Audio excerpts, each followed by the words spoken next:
पूर्व भागातील प्रमुख चौकापैकी एक असलेल्या जोडबसवना चौकातच पाण्याने तळ साचलंय। गेल्या 4-5 दिवसापासून या भागातील ड्रेनेज लाईन चॉकअप झाल्यानं घराघरातील सांडपाणी रस्त्यावर वाहतंय। याबाबत संबंधित पालिकेचे अधिकारी लक्ष देत नाहीत। कर्मचारी या दूषित पाण्यामुळे या भागातील रहिवाशांच्या आरोग्याचा प्रश्न निर्माण झालाय।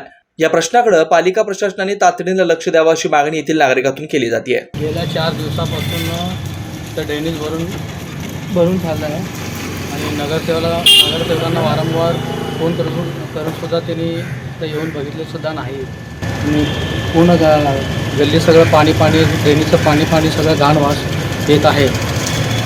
तरी कृपया करून महापालिकेने इथं लक्ष द्यावे।